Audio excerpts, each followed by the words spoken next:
Hello, my name is Dale Wilhite. I live at the French Climber in Mountain Village, Colorado. If you want to find out anything about me, you can go to MySpace where I have a page. This concept, which is a repeat, is entitled the Kelsey Grammer Anti-Discrimination Political Bill or Law or Act. It's basically something I named after the actor Kelsey Grammer because of the fact that he was once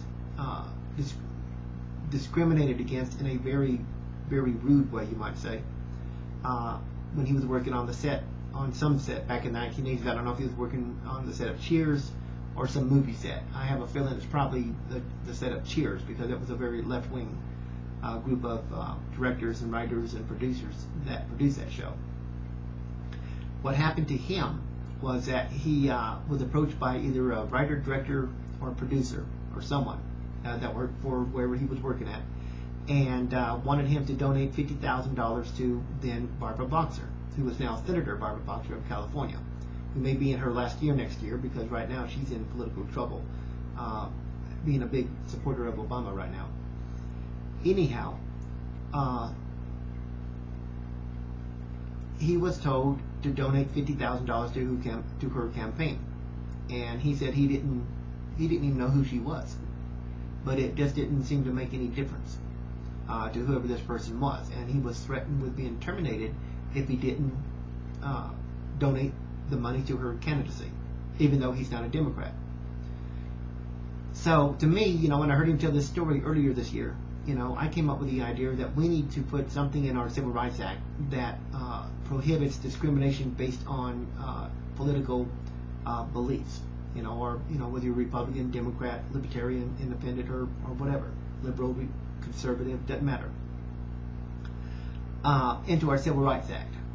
Now, this would cover almost every business in America, except there would be exceptions, like the media. The media has the right to hire who they want. Obviously, Fox has a right to hire who they want. CNN has the right to hire who they want, and not be discriminated against for doing so. So this act there would be exemptions, and that would be it. But at Burger King, McDonald's, Walmart, IBM, what does that have? What do they have to do with politics? Absolutely nothing. And I once actually lost a job. It was just a job I worked a couple of times a month back in Florida because I wasn't politically correct. And all over America today, people are terminated, lose hours, jobs because they're not politically correct. They have an employer that goes one way, especially in the unions.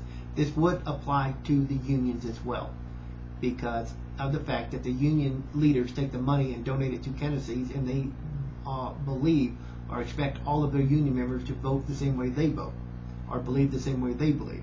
This act would also clamp down on unions and prohibit them from terminating, discriminating against any union member that happens to vote a different way or doesn't support some candidate that the union leaders support. This is called fascism. I mean, it's like being a bunch of mobsters, the way the unions act sometimes, these big unions, not smaller ones. Anyhow, that's basically what this is, and it's just something I'm hoping that will go through Congress one day and be signed by some future president. I don't think Obama would ever sign it.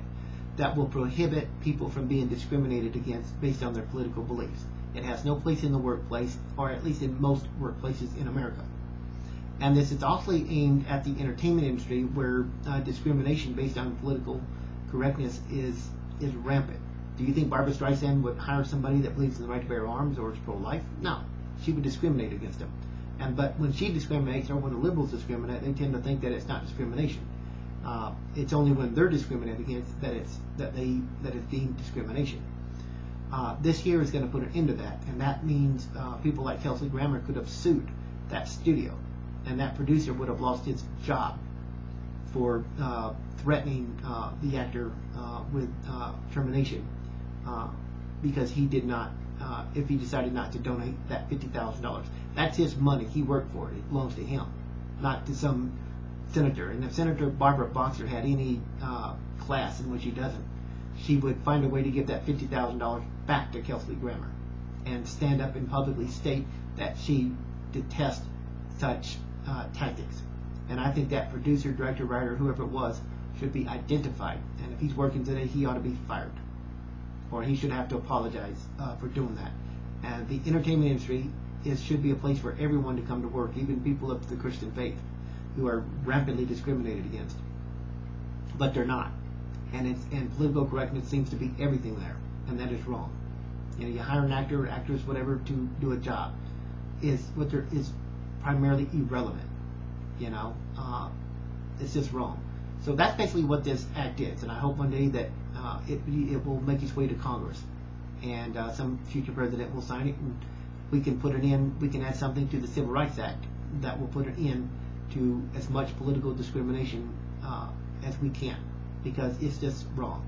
And I think the unions and the entertainment industry are the two areas that I'm personally aiming this at, because I think a lot of entertainers lose their jobs. A lot of actors and actresses never get to have their dreams fulfilled because they're not politically correct, and a lot of actors and actresses have to be phonies and say they support something, they support a certain cause, a certain belief, just to keep their job. And that's what it all comes down to. And I think that should stop. Again, thanks for your time. My name is Dale Wilhite, and I'm doing the repeat of this because my other videos that I did on this topic had a big roaring sound in the back, and so it probably wasn't all that pleasant to listen to. And but anyway, if you like this idea, pitch it to your congressional representative, letter to the editor, pitch it on the internet, make it a reality, and just circulate it. And one day maybe it will become a reality, and you'll have a part in making it that. So, thank you for your time.